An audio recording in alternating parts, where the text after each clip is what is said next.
आज हम एक विशेष विषय में चर्चा करेंगे। भगवान शिव कहते हैं कि जो इंसान अपने लक्ष्य को प्राप्त करने के प्रति दृढ़ निश्चयी होता है, उसी के मार्ग में रुकावटें आती है। इसके बाद भी ईश्वर पर विश्वास रखते हुए यदि इंसान मार्ग बदलकर अपने लक्ष्य की ओर बढ़ता है, तो मैं स्वयं उन सभी लोगों को सफलतापूर्वक लक्ष्य की प्राप्ति कराता हूं। और जो लोग मेरा यह प्रसंग ध्यानपूर्वक सुनेंगे, प्रसंग के विराम के समय उनको जीवन के एक समस्या के समाधान का मार्ग अवश्य मिलेगा, क्योंकि ईश्वर विश्वास करना जीव का काम है और मेरी भक्ति के साथ उसे सफलता दिलाना मेरा काम है।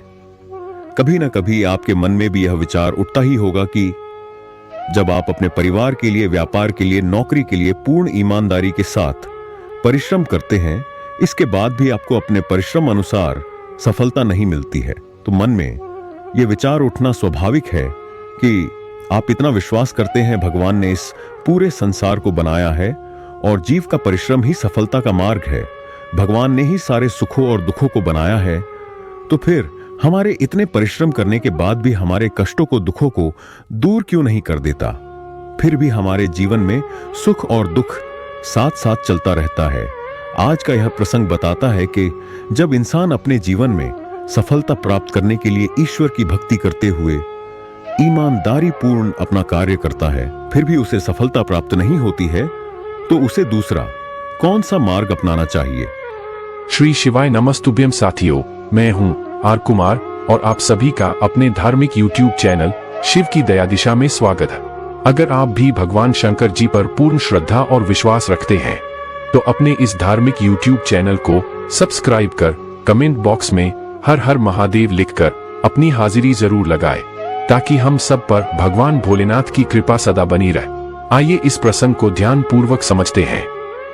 आज का यह प्रसंग शहरी जीवन प्रणाली में हर वर्ग के परिवार की सुख, शांति एवं संपन्नता के लिए है। तो एक समय की बात है, व्यस्ततम शहर के एक छोटे से हिस्से में संतराम नाम का एक साधारण व्यक्ति अपने परिवार के साथ रहता था।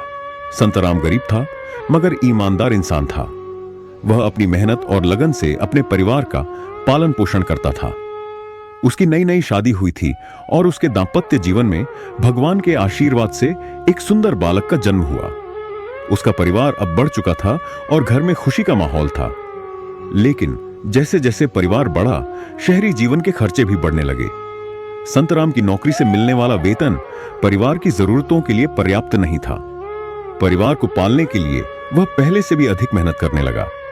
वह सुबह से रात तक काम करता, लेकिन फिर भी उसके पास इतना पैसा नहीं बचता था कि वह अपने परिवार की हर जरूरत को पूरा कर सके। अब और अधिक काम करने के लिए उसके पास समय ही नहीं था। संतराम की स्थिति दिन ब दिन खराब होती जा रही थी। वह अपनी पारिवारिक जिम्मेदारियों से परेशान होकर थक चुका था। एक दिन जब उसे कोई रास्ता नहीं सूझा, तो उसने अपने परिवार की जिम्मेदारी भगवान भरोसे छोड़ने का फैसला किया। वह अपने घर के नजदीक स्थित भगवान शिव के मंदिर में जाकर भगवान शिव की आराधना करने लगा। संतराम प्रतिदिन मंदिर जाता, शिवलिंग पर जल चढ़ाता और अपने परिवार के उज्जवल भविष्य की कामना करता। ऐसा करते हुए साल बीत गए, लेकिन संतराम की स्थिति में कोई खास सुधार नहीं हुआ। उसकी पत्नी ने अपने घर पर कपड़े सिलने का काम शुरू किया, लेकिन उससे भी ज्यादा मदद नहीं मिली।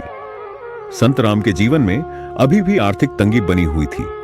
तब संतराम ने मंदिर के ही पुजारी जी से कोई विशेष उपाय पूछने का निश्चय किया। एक दिन संतराम ने मंदिर के प्रधान पुजारी से मुलाकात की। वह अपनी स्थिति का समाधान जानना चाहता था। अगले दिन पूजा करने के बाद वह पुजारी जी के पास गया और अपनी पूरी स्थिति बताई। उसने पूछा, पुजारी जी, मैं इतनी श्रद्धा और भक्ति से भगवान शिव की आराधना करता हूं, फिर भी मेरी परेशानियां खत्म क्यों नहीं हो रही? पुजारी जी ने मुस्कुराते हुए कहा, पुत्र, ईश्वर की आराधना एक विधि है। यह एक ऐसा माध्यम है जिससे हम भगवान तक अपनी बात पहुंचाते हैं और ईश्वर का ध्यान अपनी दशा और दिशा की ओर आकर्षित कराते हैं। अगर तुम्हें लगता है कि इस विधि से तुम्हारी प्रार्थना भगवान तक नहीं पहुंच रही है, तो इसमें बदलाव करना चाहिए। जैसे एक ही रास्ते पर चलते हुए अगर मंजिल तक पहुंचना कठिन हो जाए, तो हमें दूसरा रास्ता अपनाना चाहिए, न कि मंजिल छोड़नी चाहिए। संतराम ने पूछा, पुजारी जी, तो मैं अब किस विधि से भगवान शिव की आराधना करूं ताकि मेरी परेशानियां खत्म हो जाएं? पुजारी जी उसे शिवलिंग के पास ले गए और बोले, कल से जब तुम भगवान शिव को जल अर्पित करने आओ तो पहले जल को भगवान गणेश जी के स्थान पर अर्पित करना, फिर कार्तिकेय जी के स्थान पर, फिर माता अशोक सुंदरी के स्थान पर और फिर माता पार्वती जी के हस्त कमल में जल अर्पित करना। इसके बाद शेष बचे हुए जल को मंदिर के ही बेलपत्र के पेड़ पर अर्पित करना, लेकिन शिवलिंग पर जल अर्पित मत करना। संत राम हैरान हो गया। उसने पूछा, पुजारी जी, अगर मैं शिवलिंग पर जल अर्पित नहीं करूंगा तो भगवान शिव की कृपा मुझ पर कैसे होगी? पुजारी जी ने उत्तर दिया, पुत्र, जो मैं कह रहा हूं उसे पूर्ण विश्वास और श्रद्धा से करना। भगवान शिव तुम्हारी प्रार्थना अवश्य सुनेंगे। संत राम परेशानियों में डूबा हुआ था और कोई दूसरा विकल्प नहीं था, इसीलिए संत राम ने पुजारी जी की बात मान ली। अगले दिन से उसने नई विधि से भगवान शिव जी की आराधना शुरू की।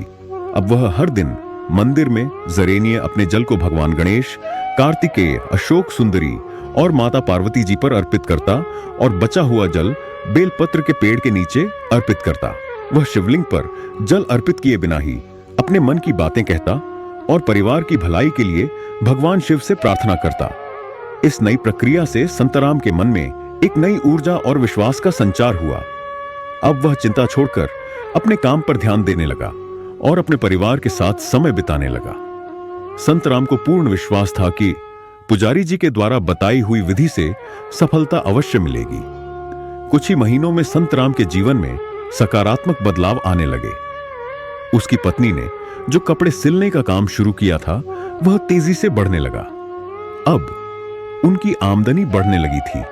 साथ ही जिस जगह पर संतराम नौकरी करता था वहां व्यापार के विस्तार के चलते उसे कर्मचारी से प्रबंधक के पद पर नियुक्त कर दिया गया, जिससे उसकी वेतन में भी अच्छी खासी वृद्धि हो गई। धीरे धीरे संतराम का परिवार आर्थिक तंगी से बाहर निकलने लगा।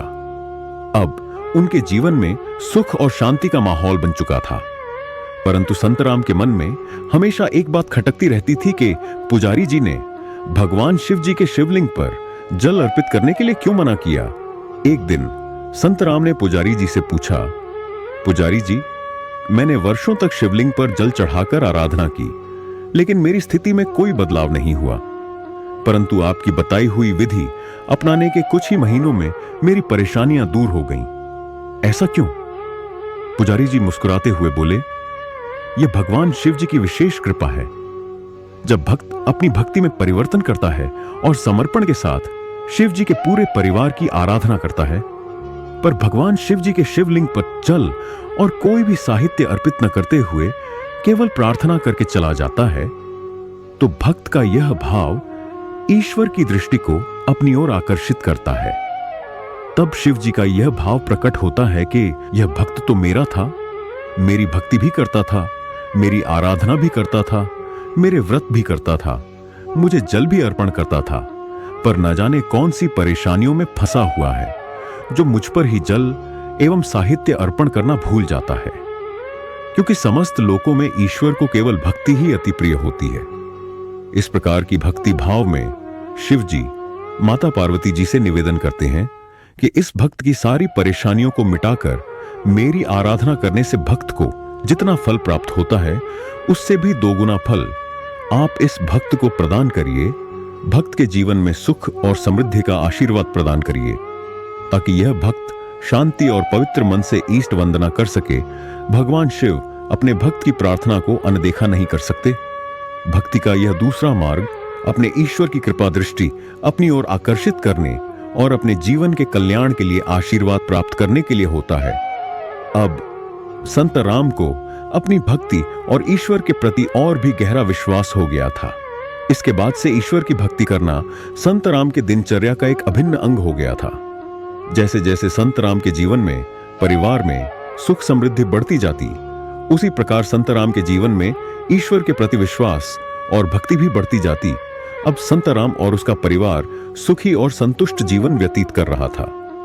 इस अनुभव ने संत राम को यह सिखाया, भगवान की आराधना में सच्चा समर्पण और निस्वार्थ भाव होना चाहिए। अगर एक विधि से काम न बने तो दूसरी विधि अपनाने में कोई बुराई नहीं है। भगवान शिव अपने भक्तों की सच्ची प्रार्थना को कभी व्यर्थ नहीं जाने देते। पूर्ण विश्वास के साथ किसी भी प्रकार से, किसी भी भाव से की गई भक्ति का फल अवश्य ही मिलता है। किसी ने बड़े कमाल की बात कही है, ईश्वर निराकार है, ईश्वर आपकी भावनाओं का आकार है। अगर एक रास्ता कठिन हो तो दूसरा रास्ता अपना लीजिए और भगवान की कृपा को अपना बना लीजिए। अब आइए सुनते हैं उस वाणी को जो पुजारी जी ने संतराम को कही थी। कभी ये शिवलिंग है, ये गोल जलाधारी है, ये सामने चरण है।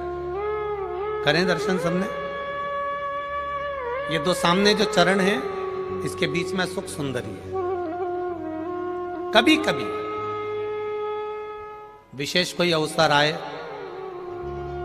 सोमवार की अष्टमी पड़ जाए या कोई विशेष प्रदोष का दिन पड़ जाए और आपको लग रहा हो कि मेरा महादेव को मैं जल चढ़ाते चढ़ाते इतना समय हो गया, मेरा महादेव नहीं सुन रहा, तब कभी कभी ऐसा मन में आए कि क्यों नहीं सुन रहा, तब लोटा भरकर जब जल लेकर जाओ, गणेश जी को चढ़ाया और सुख सुंदरी को चढ़ाया, षडानंद कार्तिकेय को चढ़ाया, माँ जगत जननी जगदम्बा माँ पार्वती को चढ़ाया, वही जल ले जाकर बेलपत्री के वृक्ष पर चढ़ाया।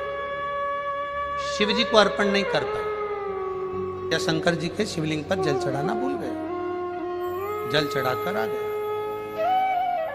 अब आ तो गया, पर चिंता देवादिदेव महादेव को लग गई। मेरा था, भक्त था, उपास करता था, शिवरात्रि का व्रत करता था, पशुपति व्रत करता था, सोमवार सावन के करता था, 16 सोमवार करता था, पर आज इसको ना जाने क्या हो गया कि ये मेरे ऊपर जल ना चढ़ाकर सब दूर जल चढ़ाकर चले गया।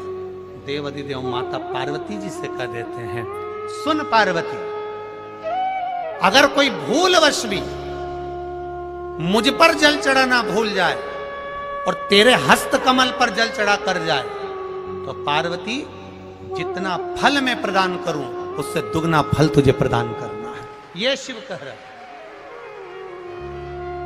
तो दोस्तों, यह तो था आज का ज्ञानवर्धक प्रसंग।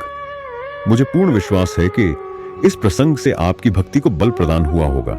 इसीलिए हमेशा मैं कहता हूं, अपने ईश्वर के प्रति अपने विश्वास को मजबूत रखिए, अपने भक्ति के बल को बढ़ाते रहिए। कण कण में ईश्वर समाया हुआ है। आपके सारे दुख सुख में बदल जाएंगे, क्योंकि सुख हो या दुख, देने वाला भी वही है और संवारने वाला भी वही है।